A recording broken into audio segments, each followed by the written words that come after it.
your titos, your brothers as well, then this is really that opportunity just to send a text or even just to send a reminder. Now, I'm sure you're all aware that it was really a big loss in the showbiz and art industry when Dolphy passed away. And so this was actually the heightened awareness of this disease. When it came out, a lot of people were shocked.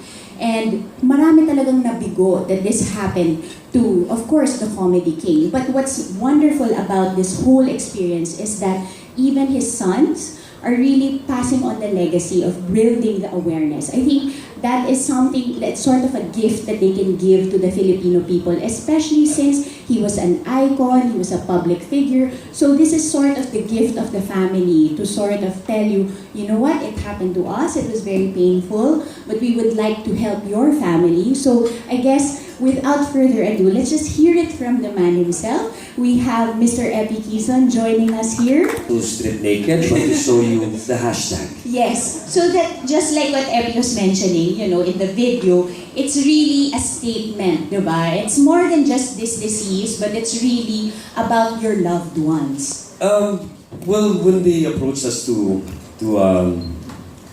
this campaign, no? we were approached for this campaign, we didn't hesitate to be part of it, only because it was really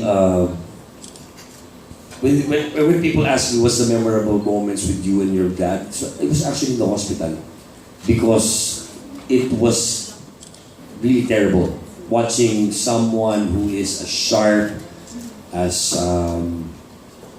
I saw him as powerful. He was powerful in my eyes, and you see this person who was sharp and powerful suddenly deteriorates in front of you, right in front of you, from someone who's sharp, suddenly you see him fragile. He can't even, walk 10 steps to get to where he wants to go without stopping and pausing and catching his breath until, the time when he was brought to the hospital already, when he was intubated and all that. And you see his skin, it's medyo graphic, but you would see darkening of the skin, hematoma though, and then skin would fall off his, it's things like that. It could be very graphic. I don't want to be graphic, but kumbaga, it's just really, you know this person's so alive, so full of life, and then exactly, it's completely 180 degrees. From him understanding every time we say I love you to him not hearing you at all. Oh wow. So that, and then of course, sometimes you see him there, but you can't hear words coming out of his mouth. You would have a hard time speaking already. Of course, be with him too. just, I'm gonna be here whatever happens. So for a month we were sleeping in Bono Blocks and all that, and we would exchange because he was in the ICU already. So we would take turns on his hospital bed because we had a room in the hospital. So it was all that episode were actually for me. I don't want to say it will haunt me, but it's an episode in my life wherein, if you're all in one ship right now, and then the captain of the ship suddenly deteriorates and falls as we are traveling, wouldn't you be scared? Wouldn't Exactly the feeling, yes. So that's exactly the feeling. Yung El Capitan namin, yung Commander-in-Chief namin, yes, was deteriorating right before our very eyes. So that was really the fear of the whole family. And I think, Eppie, I commend you for being so brave. I mean, a lot of people won't have the guts or the confidence to really share it, but I'd like to thank you because this gives us a glimpse of ano yung side ng pamilya.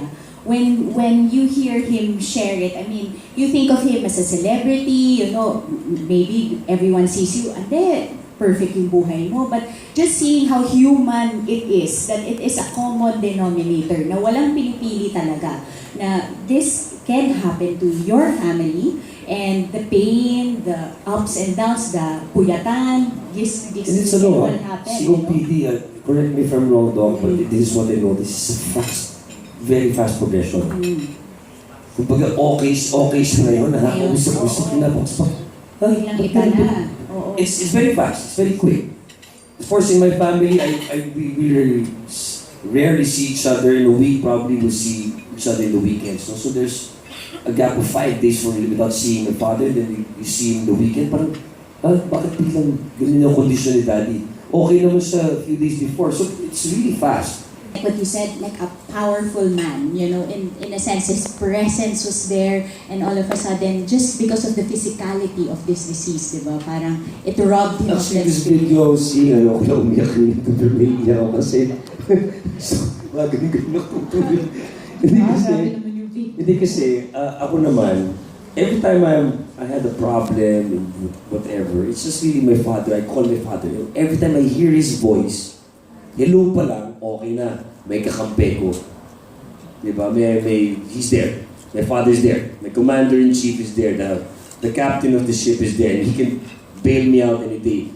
Even if I don't ask for bailing out. No? But, you know, in my Just mind... him knowing that he's there. Yeah. Not as my father, but he was a very charitable man. He was a very man for the others. This is how I remember him in my head. He was really... Before he gives you what you want,